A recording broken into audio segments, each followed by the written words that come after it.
안녕하세요. 병철이 형입니다. 저는 지금 교토에 와 있어요. 교토에 오면 저는 호텔을 단순히 숙박으로만 보지는 않아요. 좋은 호텔은 그 도시의 철학을 가장 압축해서 보여주는 공간이라고 생각하거든요. 오늘 가는 곳은 호텔 더 미쓰이 교토. 여기는 그냥 좋은 럭셔리 호텔이 아닙니다. 이 자리가 원래 누구 땅이었냐? 바로 미쓰이 가문의 본가 자리였어요. 미쓰이는 일본에서 가장 강력했던 상업 가문 중 하나죠. 지금도 그래요. 쉽게 말하면 한국으로 치면 삼성, 현대, LG 같은 재벌의 원형 같은 존재예요. 원래 에도 시대부터 금융업, 유통업, 상업으로 엄청난 부를 축적했고 지금도 미쓰이 그룹은 미쓰이 부동산, 미쓰이 스미모토 은행, 미쓰이 물산 이런 일본 핵심 경제를 움직이는 거대한 그룹으로 이어지고 있죠. 쉽게 말하면 일본 자본주의의 뿌리 같은 집안입니다. 근데 재밌는 건 위치예요. 바로 맞은편의 니조성, 도쿠가와 막부 권력의 상징, 즉 정치 권력과 경제 권력이 이 길 하나 사이에 붙어 있던 겁니다. 이게 그냥 우연일까요? 아니죠. 역사를 보면 늘 권력 옆엔 자본이 있어요. 삼국지만 봐도 그렇잖아요. 그리고 그 자본은 시간이 지나 호텔이 됐습니다. 이게 재밌어요. 권력이 사라진 자리에 헤리티지가 남고 자본은 그걸 경험으로 다시 팔고 있어요. 이 호텔에서 가장 중요한 건 객실이 아니에요. 호텔 이름처럼 바로 정원이죠. 이 호텔의 심장입니다. 보통 호텔은 건물을 중심으로 정원을 배치하는데 여기는 반대예요. 정원을 중심으로 건물이 둘러싸고 있어요. 즉 건물이 먼저냐 정원이 먼저냐 보면 여기는 정원이 먼저라는 거예요. 이 구조 자체가 굉장히 일본적입니다. 이 정원의 핵심 설계자는 슌사쿠 미야기, 이 일본 교토 출신의 일본 최고의 조경가 중 한 명이에요. 그리고 전체 마스터 디자인은 아키라 쿠리오. 여기에 로비와 객실은 안드레 푸가 설계했습니다. 쉽게 말하면 이건 일본 최고급 크리에이터들이 만든 하나의 작품이에요. 각각의 전문가들이 모여서 하나의 완성된 작품을 만들었다고 보면 됩니다. 슌사쿠 미야기가 했던 말이 있어요. 이 호텔은 교토를 인간 스케일로 줄인 압축한 공간이다. 이렇게 말을 했어요. 이 말이 진짜 정확해요. 여기 정원은 단순히 예쁜 게 아니에요. 바람이 지나가고 물이 흐르고 빛이 움직이고 나뭇잎이 흔들리고 그 소리가 공간을 채웁니다. 이게 일본 정원의 본질이에요. 보는 게 아니라 듣는 정원, 느끼는 정원. 서양 정원이 완성형이면 일본 정원은 변화형이에요. 계속 바뀌는 거죠. 계절마다 다르고 시간마다 다르고 습도마다 다릅니다. 그래서 정원은 시간을 담는 장치예요. 미쓰이 가문이 왜 이렇게 정원에 집착을 했을까? 돈은 벌 수 있어요. 근데 시간은 살 수 없어요. 그래서 부자들은 시간을 공간에 심으려고 굉장히 많은 노력을 합니다. 그게 여기에 진짜 헤리티지예요. 이 호텔은 그걸 정확히 보여주려고 상당히 노력을 했습니다. 지금처럼 보시면 이 물에 비치는 모습, 그 바람에 나무가 흔들리는 모습, 바람도 보이지 않지만 존재해요. 그 존재함을 느끼게 해줄 수 있는 정원인 거예요. 그게 정교한 설계에 담겨 있습니다. 근데 여기서 재밌는 건 미쓰이 가문이 이걸 단순 복원으로 끝내지 않았다는 거예요. 그냥 옛집을 다시 지을 수도 있었죠. 근데 그렇게 안 했습니다. 왜냐하면 미쓰이는 원래 공간을 운영하는 방식 자체가 달랐기 때문이에요. 미쓰이 그룹의 핵심 사업 중 하나가 지금도 부동산입니다. 미쓰이 부동산. 일본에서 가장 강력한 부동산 회사 중 하나예요.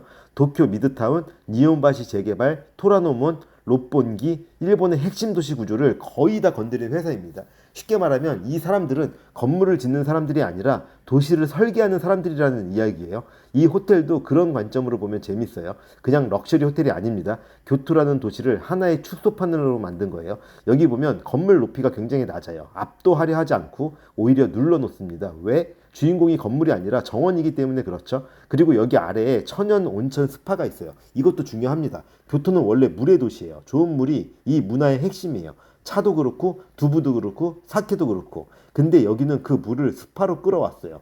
즉 바람, 물, 빛, 온도, 인간이 느낄 수 있는 감각을 전부 설계해 놓은 공간이라는 이야기죠. 이게 진짜 고급스러운 거예요. 격이 있는 럭셔리를 얘기합니다. 보통 럭셔리 호텔은 더 보여주려고 하죠. 더 화려하게, 더 크게, 더 비싸게. 근데 교토식 럭셔리는 어떨까요? 반대예요. 비웁니다. 덜어냅니다. 그리고 핵심적인 것만 남겨요. 여백을. 저는 이걸 젠 스타일의 완성형이라고 봐요.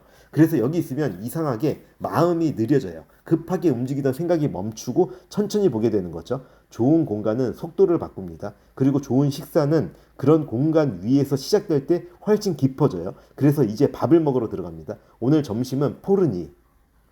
포른이라는 이름은 이탈리아어로 오븐들이라는 뜻이에요. 불, 열, 조리의 시작. 굉장히 본질적인 이름이죠. 이 레스토랑의 철학도 비슷합니다.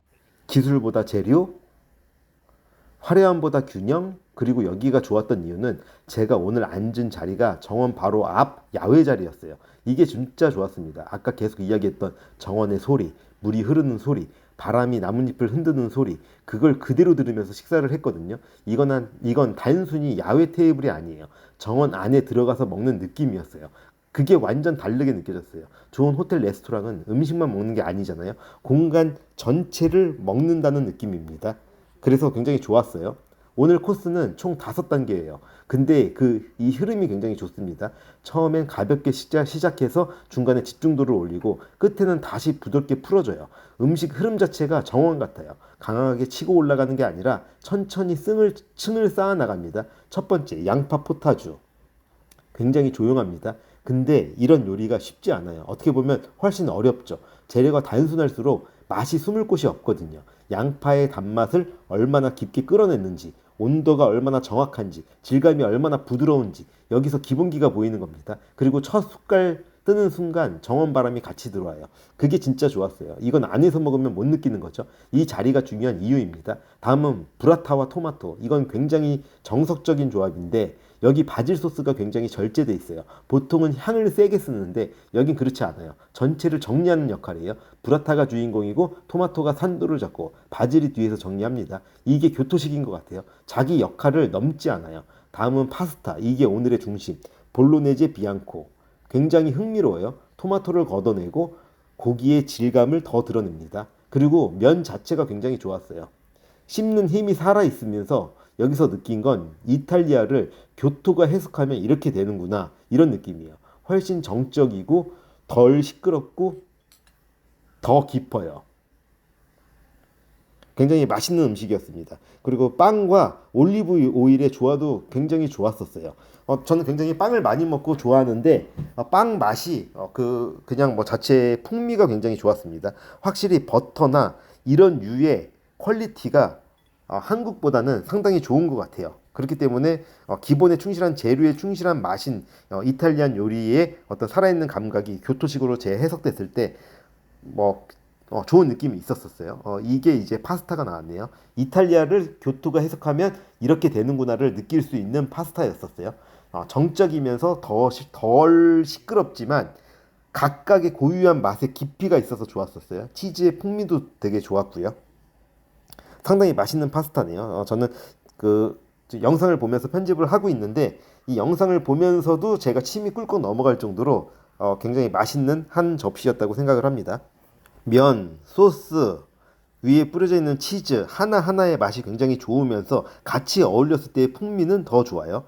말했던 것처럼 바람과 전체적인 향기부터 밖에서 불어오는 향기와 바람 이런 것까지 하나하나 어울리면서 전적인 식사와의 어울림이 상당히 좋았어요. 그리고 밥을 먹고 있는 중간에 옆에서 사진 촬영도 하고 있는데 굉장히 미찌 가든의 임원 정도 될 것 같은 그 아우라가 풍기는 분들이 옆에서 식사하시고 모임하시고 그리고 사진 촬영하는 모습을 보면서 굉장히 격식 있는 자리라는 걸 느꼈고 그다음에 바람과 여러 가지 조화가 상당히 좋았습니다. 상당히 맛있게 먹었고요.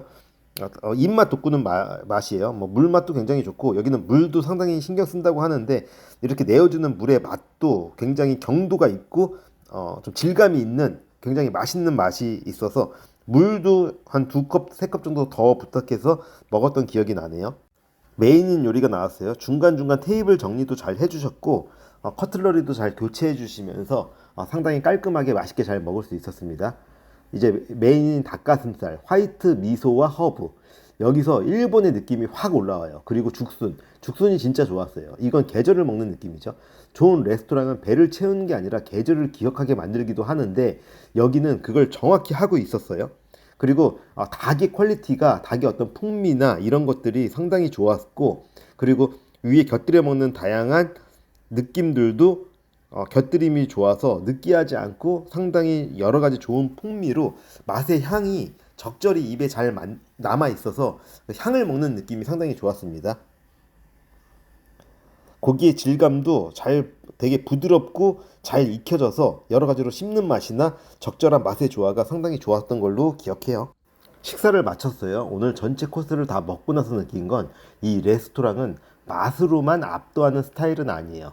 대신 굉장히 정교합니다. 전체 흐름이 좋아요. 시작이 부드럽고 중간에 집중도를 올리고 다시 천천히 풀어줍니다. 이게 마치 정원을 걷는 느낌이랑 비슷했던 것 같아요. 갑자기 강하게 치고 올라오는 게 아니라 천천히 결을 쌓아갑니다.